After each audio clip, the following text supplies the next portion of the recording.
ازيكم عاملين ايه؟ النهارده بقى هنعمل وصفة سهلة جدا، هي وصفة توفير التوفير. هي بعيدة عن الأكل تماما، بس مفيش مانع من فترة لفترة أعمل معاكم وصفات مختلفة بعيدا عن الطبخ. هنعمل النهارده صابون الإيد بطريقة سهلة جدا وبمكون مش هيخطر على بالك، كلنا بنرميه، وهيديكي كمان كمية كبيرة من الصابون تقضيكي فترة كبيرة. تابعيني للآخر ودوسي اشتراك، ويلا بينا نبدأ ونشوف ايه المكون ده وهنعمل صابون الإيد ازاي. عندي بواقي الصابون، القطع الصغيرة اللي بتتبقى من الصابون ديت هبشرها بأي مبشرة قديمة ولا حاجة مش محتاجاها تاني. أي نوع صابون عندك، ديتول عندك، صابون جليسرين عندك، أي نوع صابون موجود عندك.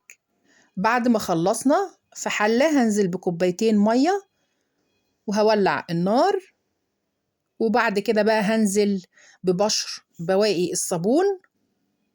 بعد كده بالمضرب اليدوي ابدأي بقى قلبي في الصابون كده لحد ما يسيح مع المية، وقلبي كويس جدا لحد ما يسخن كده ويبدأ يبقى فيه رغاوي.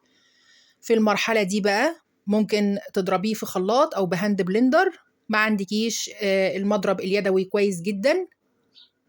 بعد كده بقى هنزل بمعلقتين كبار من زيت الزيتون، وكان عندي كمان زيت أطفال جونسون حطيت منه حوالي معلقتين كبار، وجليسرين.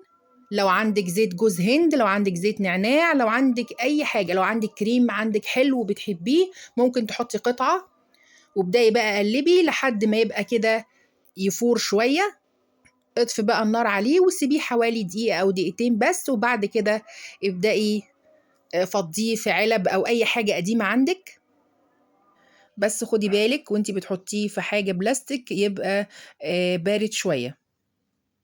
تمام. هنخلص بقى كل الكمية، مش قادرة أقول لكم الريحة جميلة جدا جدا جدا. بعد بقى ما نخلص باقي الكمية هنسيبه عشان يتماسك كده لمدة حوالي يوم. هو هيتماسك من أول ساعة، بس لنتيجة أفضل نسيبه لمدة يوم كامل. ده الصابون بتاعنا متماسك ما شاء الله. هو كان مر عليه حوالي 6 ساعات، بس أنا هسيبه يكمل يوم كامل. طبعا الحروف أو الزيادات دي ممكن كده تسويها بإيديكي عادي. ما شاء الله، يعني ريحته جميلة جدا.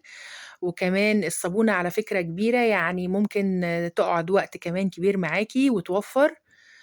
أتمنى تجربوها إن شاء الله الوصفة دي وتعجبكم بأمر الله. أنا سوزان محمد، للي لسه أول مرة يشوفني ما تنسوش بقى تشتركوا في قناتي على اليوتيوب وتفعلوا زر الجرس عشان يوصلكم كل جديد، وصفحتي على الفيسبوك بنفس الاسم سو سكتش مطبخ سو، ولايك وشير، والسلام عليكم.